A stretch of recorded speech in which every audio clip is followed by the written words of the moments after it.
to look into this one for the intro? Whatever, you tell me. Yeah, it looks great. Yeah. What's up, guys? I'm Yasir Chow. And I'm Joshua Caton Lucas. And this is Unqualified Opinions. What are we talking about today?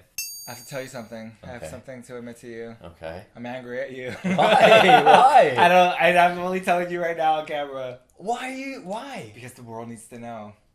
About what? Josh took me to a bodega to get a sandwich about fucking 5 minutes ago. Mine was really good. Mine was really good. This guy knows his way. First of all, this is a brand new bodega to me. Well, yes. You know your way around the bodega. You gotta guide a brother through this process. Okay. Like, you can't just have me going into a bodega being like, oh, I want this sandwich. Yeah. And then I get like this shitty sandwich. I'm not here to tell you what your order should be.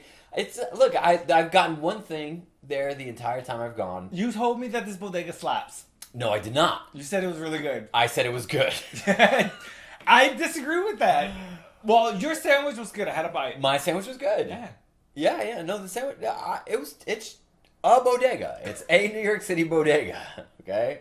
And your mileage varies. A, B. You know what neighborhood you're in. You know what I mean? It's like, you might not be getting like a Williamsburg bodega or whatever, but like. What is that? I'm just saying, you'll have different expectations for your bodegas wow, in Williamsburg. You classic little. Am I wrong? Oh my! Would my bodega have? Would that have a? How would my bodega do in your neighborhood? We would close it down. We would close it down. Yeah, we have standards. I love my bodega. My bodega meets every standard I need it to meet. Okay, except for good. Right, exactly. It just needs to be there for a place to get a cheap sandwich when I need one. Yeah. And it's good. The sandwich tastes good. I can't eat it more than once a quarter.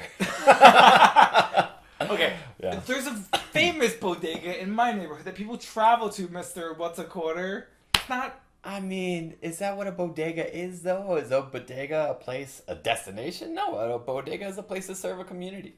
And we do serve a community. No, that's true. Let's just be clear, though. We just have, like, a Michael Jordan, LeBron James situation in the sandwich department in my neighborhood. All right. We are a neighborhood bodega that...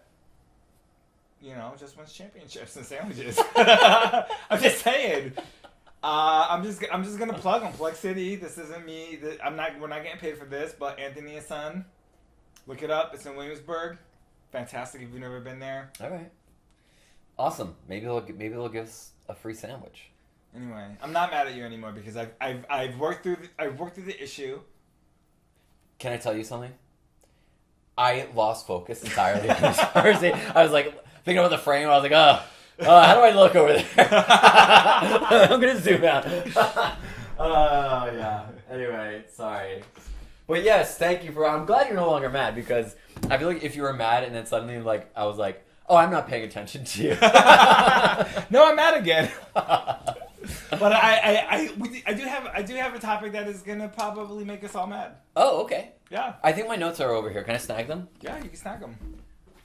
Yeah, I just want them nearby. I don't want to refer to them because it'll be a mess if I have to. Let's pause here. Yeah. I was putting this on the screen. Oh, there we go. Oh, that's a cool idea. So the notes we just look at it. Be there, just as a guiding principle. I can't. Just so you know, I can't see it without my glasses. Okay. But is there something that we can watch or read together, or we're not gonna read any of this. Okay. It's just like if we want to state facts, reaching for the paper. Okay. Yeah. Great. All right. Cool. Should I? So should we talk about April 2nd? Do you know what's happening on April 2nd?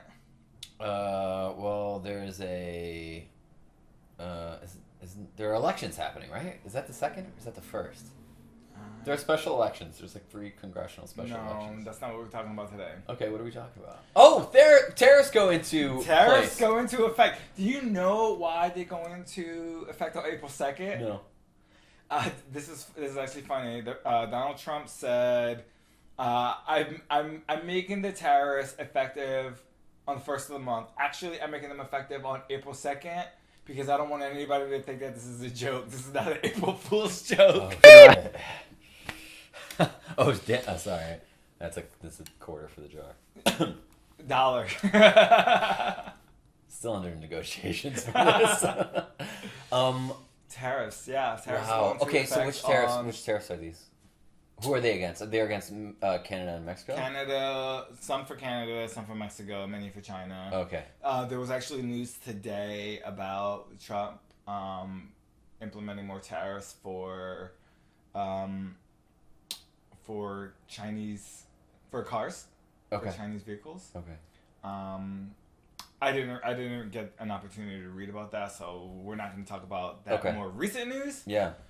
But yeah, tariffs are coming up, and Damn. today's date as of filming is March 26th. So we got a few days to go. Yeah. So what do you know? Let's talk about. Great question.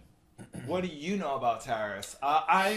So just to give additional context to people, I work in finance. I read a lot of finance news. And Josh, what do you know about tariffs? And what is your knowledge on finance? Just from my background, I'm a filmmaker. I make documentaries. I currently work in local television news here in New York City. Finance is outside of my realm of expertise by far. But what I know about tariffs basically is what I hear a lot on like social media posts. What I see on social media posts, essentially that they are bad for our economy. Ultimately, that they are going to prove damaging in some way to our economy. There were a lot of failings, I guess, that have been documented from those as a result of those tariffs, including like damage to soy farmers, via like to people on the ground, right? Like actual soy farmers, because China put a retaliatory tariff on the United States, and soy was like one of those things. So like that had like a real impact for humans whose primary source of income is part of this soy manufacturing, growing agriculture business, whatever. And that was really damaging to them. And now we're going back for more, and that's kind of all I really know. Okay. I kind of like the idea of the United States getting a little bit of a hold on its deficits for the purposes of like economic good for the people of this country. Sure. My understanding though is that by doing these tariffs, not only does it negatively impact people within the United States, it's bad for the people all over the world. Like they are having a lot of serious issues, like things are more expensive and supply chain stuff and all this stuff as a result of this tariff war. Yeah. So everything that you said is correct. Okay. So let's just start by talking about what is a tariff for the uninitiated. I think by the time that this video comes out, everyone knows what a tariff is. I don't think everyone knows anything. Okay. What is a tariff? Do you know what a tariff is? A tariff is when one state puts an additional cost on imports from another state. An import tax. An import tax, for the purpose, for the understood purpose of like making it more attractive to manufacture and buy from within your country. So if like if you have like some U.S. made goods, like what's a common U.S. made good? Soybeans, great. Soybeans. And does China grow soy? No, they were a buyer of our soy. Yeah, they were a buyer of our soy. So I just want to do like cars. We're talking about cars, right? So if we want to if we're getting like inundated with cars from being manufactured and created overseas, and that's hurting like our domestic car industry. That if we make those cars more expensive, it enables our cars to compete on in a financial scale anyway. Yeah, that's actually a really great example. So actually, fun fact, during World War II, the United States did just that. One of the biggest reasons you don't see any German-made trucks in the United States is because the U.S. put a massive tariff on German trucks after World War II. Wow. And so as a result, they put like massive tariffs on like American beef. Wow. And so those were kind of like two biggest exports, but that's allowed the American truck industry to. It's huge. Huge. It's like thrive Ford. in the United I States. think all of their biggest sellers, like the big three, The biggest sales of trucks. the biggest sellers are pickup trucks. Right? Yeah, pickup trucks, and then I think followed by like SUVs maybe. Or... Yeah, what are those like mini SUVs? Oh, crossovers. Crossovers. Yeah. Those compact SUVs. Yeah. So so tariffs can work. Yeah, and I think you nailed it exactly. The goal of tariffs is to levy a tax on imports to generate revenue. I think traditionally the purpose of tariffs were to, like you said, to incentivize American job growth, protect certain industries, and to navigate and negotiate some kind of trade deals depending on what the thing was.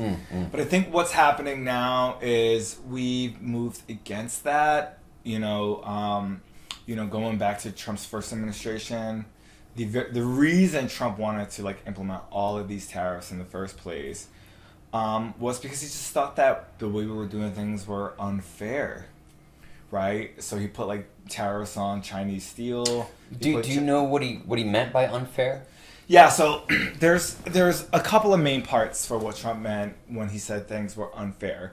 One, the United States runs a massive trade deficit to China. Okay, we hear the trade deficit a lot. I kind of can figure it out in my mind what it means. I understand what it means just because of like social studies in school, but like, can you try to just like really quickly define what a trade deficit means? I will. So I'll get to that. But I believe that three reasons mainly is because China, we're running a massive trade deficit with China. There is a belief by Trump that China is stealing all of our intellectual property. Okay. And then the third reason is because he believes that China is a currency manipulator. So overall, they have set up, this three-pillar approach where Donald Trump feels like the United States is getting screwed in the relationship with China. And now Canada and Mexico as well. We'll get into that. Okay. But to answer your question on what a trade deficit is, Yes. Imagine the way that a trade deficit works is like imagine one piece of the item costs $1. Okay. Right? And China is a large rice producer. Right? China produces rice and ships it to the United States. If they ship 2 bags of rice to the United States, each one being worth $1, that's $2 worth of rice being sent here. The United States produces bread, and we ship 1 loaf of bread there, and that value of that bread is $1. At this point, if that's all we ship throughout the course of the year, we are in a trade deficit where we are shipping less value than we are receiving. Mm-hmm. And we're paying, so that's more of our money going out the door. Got it. That's more of our money going out the door. And so that's a huge concern to the president, right? But I don't necessarily think that is a valid concern because there's a lot of reasons why China will have, while the United States will have a trade deficit with China. Like there's just things that we don't produce in the United States that we're never gonna produce again. So we buy. Let's just buy. So we buy them. Yeah. Right. It's like we're never gonna start making T-shirts again in the United States. Right, like our clothes are not gonna just suddenly start. We're not gonna get into textiles ever again. Right, Wow. That industry is gone. Even if we solve, some of these trade war issues. Wow. And so that's sad. That realization that at the very least the certainty with which someone but the certainty with which you're saying that like there's just some industries that we are just not going to get, and like the clothing business is a place where like there's tremendous amounts of like human rights abuses and like all these things that like the United States has typically and I guess over the course of the 20th century, for white people, generally speaking, white people and children, have tried to, make conditions for workers better. It just feels like, the United States as a place where that can exist in any industry, that door is closed because we're not going to get some of these industries back. Right. Yeah, it's a bummer. Yeah, and one of the things that I think is important to highlight is that like running a trade deficit is not necessarily like being in a financial deficit and owing money to the world is like not great. But being in a trade deficit is not necessarily like which we do though. Our debt is like enormous, right? Yes. Okay. And but trade is just a portion of that. Okay. Right? It's not like the end all be all. Yeah, I mean a trade deficit is not necessarily a bad thing, right? Because we can't produce all of the things. Okay. Right? The United States has shifted from a manufacturing industry to a services-based industry. Is this sustainable for the United States? Largely dependent on the future, right? Yeah. Of course. But, I mean, like, you have to think about kind of all of the amazing things that have come out of the United States, like with slinging iPhones to the rest of the world. They're manufactured in China, right? But they're still designed. The bulk of the United money States. comes to The United corporations States. in the United States. Of course. People and corporations in Yeah. the United States. So that's kind of the whole Trump motivation for it. So I think that is, something that kicked off the conversation in his first presidency. Then Biden came, and now he's back.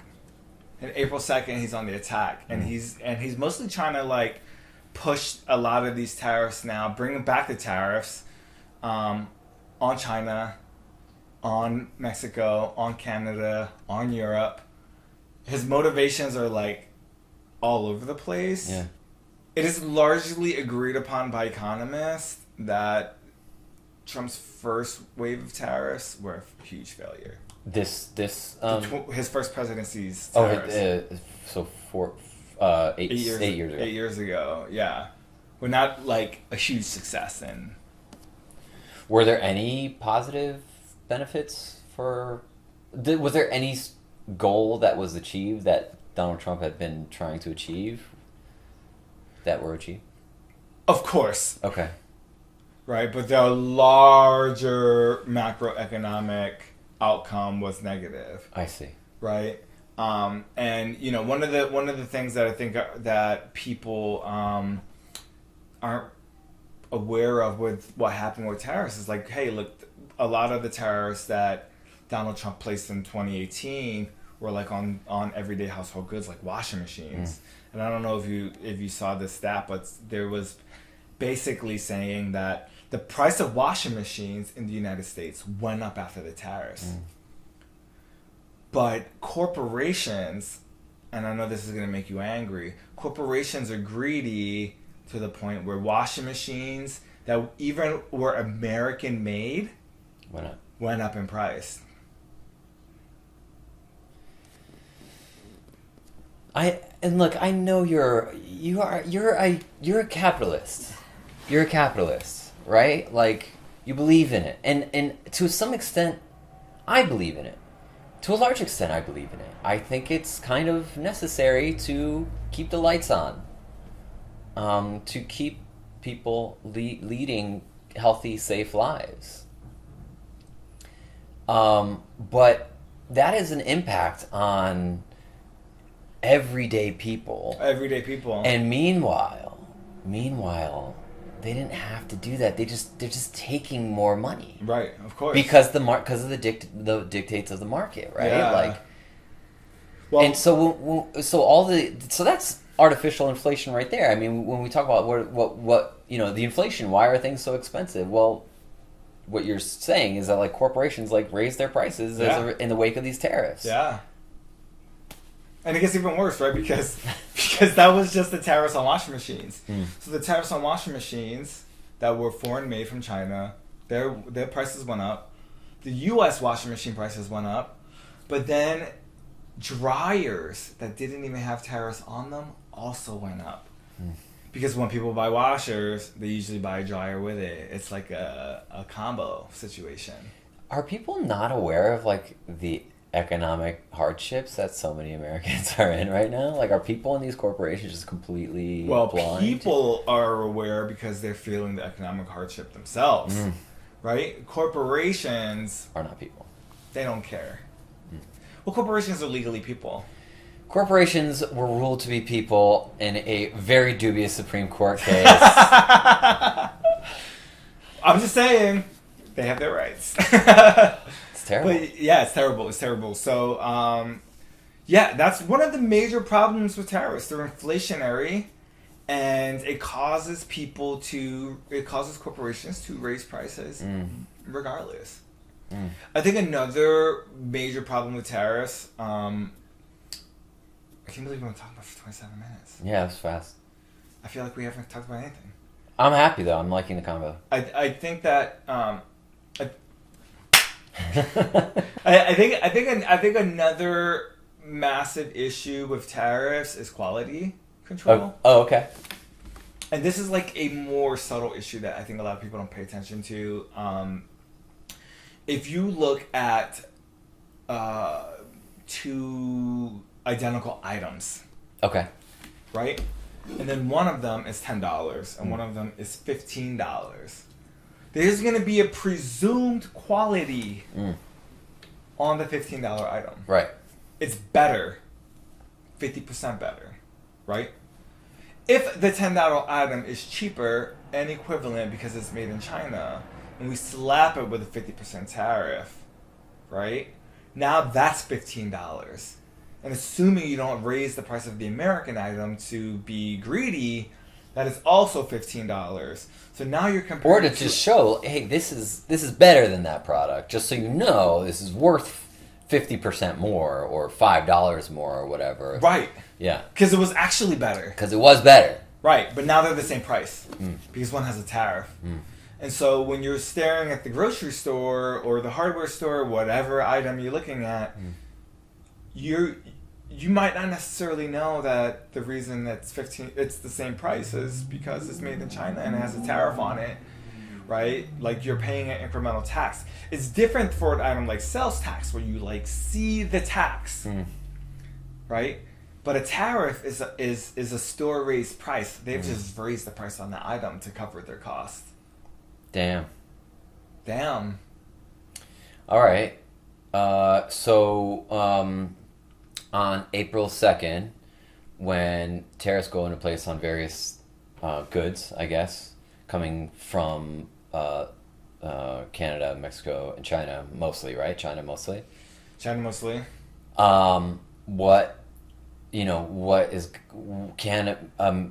Like everyday Americans expect to feel a difference? Are they like, I didn't really feel the washing machine difference. Did you buy a washing machine? No. No, I didn't. But I was a consumer at the time, and so maybe I didn't notice like a difference in like the washing machine. But like, things we've been feeling things getting more expensive around it. Like we all notice it, right? Like, yeah. So we're gonna feel. I think the TLDR, the too long didn't read, is that you're gonna feel, the American people are gonna feel a lot of pain when these tariffs go into effect. And so, and the reason I say that is because the amount of things the United States imports is huge. It's vast, right? Globalization has been happening since Richard Nixon. Richard Nixon is the reason we opened up trade to China, right? His thought was, there's 1 billion people in China, we're going to be selling stuff to them, but it actually turned out the other way, where they're selling stuff to us. Oh.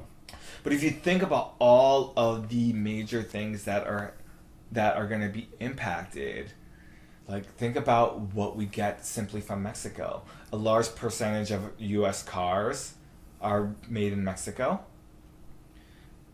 Avocados, tequila, mezcal, all of our favorite. Cinco de Mayo is right around the corner, made in Mexico, right? A lot of our produce is produced in Mexico. In Canada, a lot of car parts are made in Canada. Energy. The United States is a big consumer of Canadian energy. What is their what is the source of their energy that we're using? Is it coal? I don't know what the source of their energy is, but I will tell you that just a couple of weeks ago, when Donald Trump announced that he was going to make put a tariff on Canada, effective immediately, the former Prime Minister Justin Trudeau was like, "Okay, well, we're just going to tariff all the electricity we sell to the United States." I remember that. And and New York State gets a lot of energy from Canada, so all of our electric bills were going to go up by a significant amount, like more than 25%, right? And then he backed off. But he's going in now. So did they take energy off the table? Did they negotiate energy off the table for a retaliatory tariff? Or why are we playing with this fire? What is the end game? What's the purpose for this? Yeah, so I think so that's a really great question. So we can talk about like Donald Trump's motivations, because I think they're a little bit different with each country. Okay. But specifically, just staying narrowly focused to Mexico and Canada. The tariffs on Mexico are easier to understand than the tariffs on Canada. Okay. So basically, Donald Trump's logic for the tariffs on Mexico are: Donald Trump believes that the Mexican government is not doing enough about the fentanyl and drug crisis, the gangs crisis, and all of these things, the border crisis, and all of these things are impacting the United States negatively, and Mexico could be doing more. And in order to push them to do more, he's implementing these tariffs. Okay. Whereas previously, I mean, the Mexican government was like, we're doing everything we can. Okay. And Donald Trump is not convinced. So I think that's a little bit easier to digest than what's going on in Canada. Okay. He's also blaming fentanyl on Canada. Right. But the amount of fentanyl that has come into the United States from Canada is like a tiny percentage. Like under 2% probably. I just made that number up. Fact check me, somebody. But it's a very small number. It's very insignificant. Yeah, okay. So, but there are theories that Donald Trump is pushing the tariffs on Canada to push Canada into a recession, to help incentivize them to be closer partners with the United States and become the 51st state. So which I think is I've believed him when he says weird stuff. There's nothing that he says now that I see so much of Project 2025 coming into fruition. There's nothing that he can say he wants that I don't believe he'll go for. And I don't think it's a joke that he wants Canada to be the 51st state. I don't really know what the play would be, why he wants Canada to be the 51st state, other than sort of like world domination. Really, he's on the path to world domination. But I want to just really quick say that 2%, even if it is 2%, say it's 1% of fentanyl coming into the United States, it is an extremely low percentage, but it's not insignificant. Right. That 1% of fentanyl that comes into the United States very well have led to deaths of people in this country, desperate people in this country. And it is a scourge, for sure. Fentanyl is a scourge, for sure. I don't think that with any drug or anything, really, the approach is to police it out of existence or to, authoritarian ourselves out of that. It's not gonna. I don't think that's gonna happen unless we start doing like the Duterte. We're just gonna start killing people in the streets, which is very, very possible. Like drug dealers in the streets and stuff. He has listed the Mexican cartels as being terrorist organizations. Yeah, I mean, look, they're not awesome. They're bad. The cartels are bad. They do bad things, and they should not be allowed to do bad things. And they are responsible for countless deaths and unfathomable cruelty. But yeah, I don't know. It's complicated. I I think we start attacking the fentanyl problem by attacking, the reason why people get addicted to opioids in the first place. And the problem when you do stuff like that, I mean, to bring it back to finance is the problem with doing stuff like that is that it begins to affect the bottom line of a lot of very, very wealthy companies. Of course, yeah. And so it's profitable to be immoral. It's profitable to continue suffering. And yeah, that doesn't seem okay to me. That seems like that seems like a real big problem that we need to try to get our hands around as a country. I don't think that we should just say, all right, well they are the provider of jobs. They are the provider of a large part of our defense. They are because they make us wealthy, and unethical stuff makes people wealthy very frequently. But it can no longer be at the detriment of the people of the United States. Not just the detriment, the actual ongoing harm of the people of the United States. I don't know. Sorry, I don't know if you didn't want to go there, but it's just that sort of thing. That's the sort of thing that's on my mind a lot. On my mind a lot. When we hear about the motivations for why anyone would want to do a tariff war like this, without any, my presumption would be the reason why we haven't tried this before is because of the impact it will have for real people in real time. And in order to keep a quality of life for as many people in the United States as possible, we've avoided things like this. Well, and the reality of the situation is Americans live a very high quality of life in comparison to the rest of the world, right? And a large chunk of that comes because of trade. Because of free trade. We get to enjoy lots of items that are made in countries that have much cheaper labor than us. Yeah, but it's not right. But it's not just free trade, right? It's also it's not just free trade. It's wages. It's the wages that we make. It's the access to certain public services that we can all take advantage of.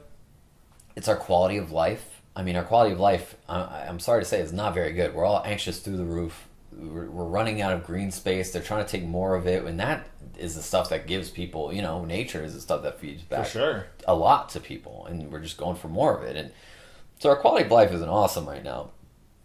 But, in terms of, drinking potable water, you and I could, in New York City for now, we can drink potable water, but not everywhere in the country can. Free trade is not leading necessarily towards a better and higher quality of life for America. No. But I think it provides us with a lot of quality items that make our lives more comfortable. More distracted? Comfortable. Well, okay. All right. Yes. Like that washing machine, for instance. Yeah. Absolutely. Right? Easier. It's not the end all be all, right? Yeah. But I think a large percentage of a factor of the reason why I get to work in finance and you get to work in film production is because we're not working in textile factories. Right? It's because of the industrialization of farming, both in the United States and internationally, where we are trading for food and produce, right? It's because we are importing the steel that we once created in the United States. And so, if we bring all of these jobs back to the United States, some of these jobs are just never coming back, right? But if you bring all of these jobs back to the United States, then there's going to have to be a redistribution of labor because someone's going to have to do these jobs. We're on the way to things becoming, really out of the realm of, out of reach for a lot of people. I don't know. Tariffs are not going to solve that. Tariffs are going to make it worse. Right. Like, we're talking about inflation. We're talking about higher prices. we're talking, and the scariest part about it is uncertainty. What does that say? 42 minutes. The scariest part about it is uncertainty.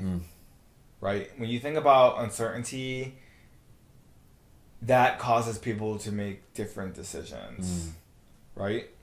If you, as a consumer, as an entrepreneur, have watched the president flip-flop on tariffs, you don't know what the price of things are going to be tomorrow.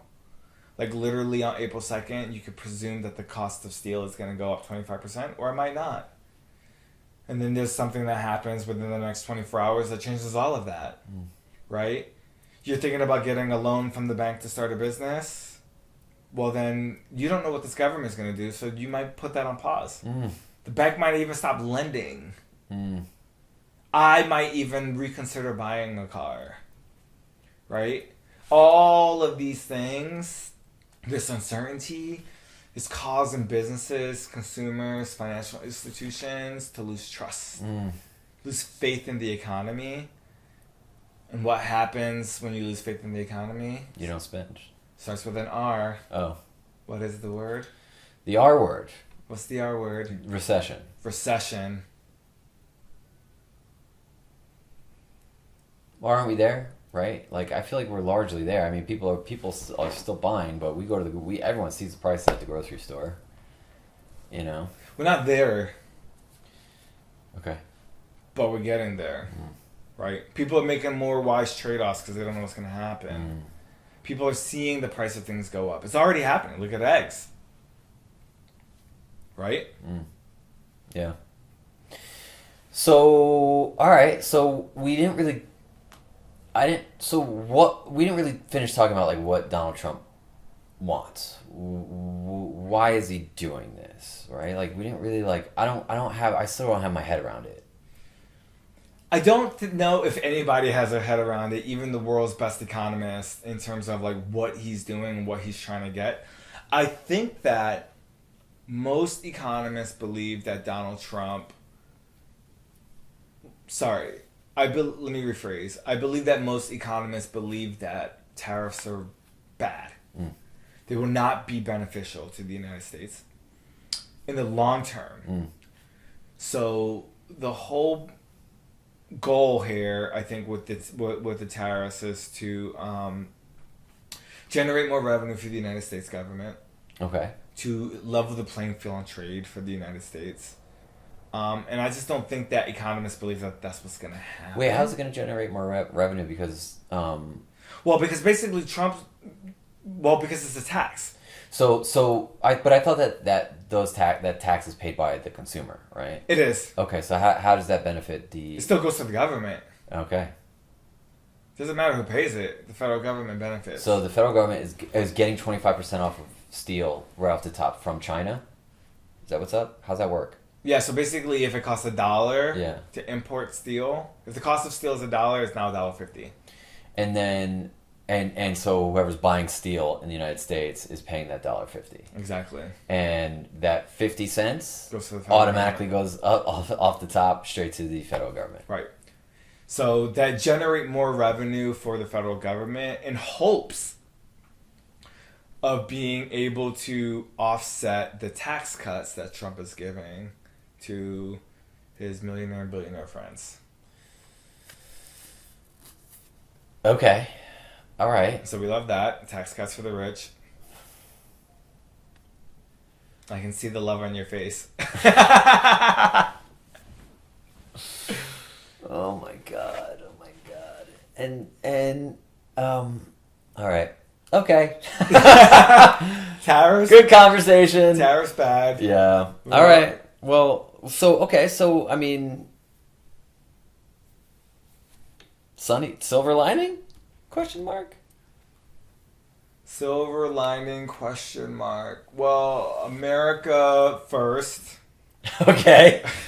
Which was great. All right. Great. Yeah, well, I sure. mean, like, so I'm not done talking about the bad stuff, so I don't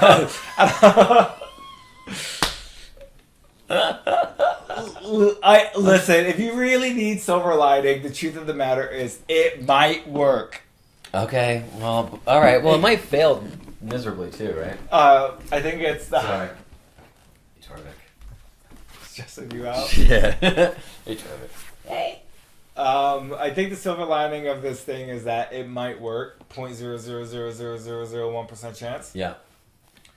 But you know, the higher likelihood is that it's gonna create an American isolationist kind of society, where like Canada's gonna be like, well, if you don't want to buy our stuff, we'll just trade with Europe, and then China will be like, oh, you don't want to buy our stuff, we'll trade with Asia, and so the United States might find itself in a pickle where we're trying to produce all of these things that we used to import, and everything that we buy has tariffs on it. Prices of everything go up, and yeah. And then Dot, dot, dot. dot dot dot. Okay, so that's not as much of a silver lining as I was hoping. I said in 0.00001% chance that it might work. All right. Well, let's call it there. Let's call it there. That was actually a really enlightening conversation for me. Thank you for bringing up this topic. Unless you had more that you definitely wanted to get out before we call it here. No. I think we're about at time. Yeah. Morale is at an all-time high. Damn. You know what? Honestly, I don't. I will say that there's. I have some silver lining. Oh, let's go. I have silver lining. If the tariffs fail, Yeah. and all of these negative things that I just said come to pass, Yeah. the Republicans will lose the midterm. I mean, Is You that know- silver lining? well, that would be a silver lining if I believe that that's what was going to happen. Oh, God. Oh, well, All right. Well, on that note, yeah, we're screwed. yeah, we're not screwed. We're not screwed yet. We got our work cut out for us. But if you like, comment, and subscribe, we will definitely be less screwed. Get ready to fix America. Fix America through our ramblings. Oh, the United States. I want to call it the United States. Torvik just reminded me. Yes. I don't want to refer to it as America. Well, because many countries make up America, Yeah. in the North and the South. Yeah. So, we are the United States of America. Lovely. I'll own it. I love it. We just need a good name. You know what a good name is in Spanish? What? Estadounidense. It's us. What? That's us. That's what I learned in Spanish class Yeah. anyway. I know what your favorite Spanish word is. Tell me. Estacionamiento. Estacionamiento. I love that word. It's a great word. Thank you. Great word. Yep. Well. Thanks a lot for watching. Bye. It's fun, man. Oh, God.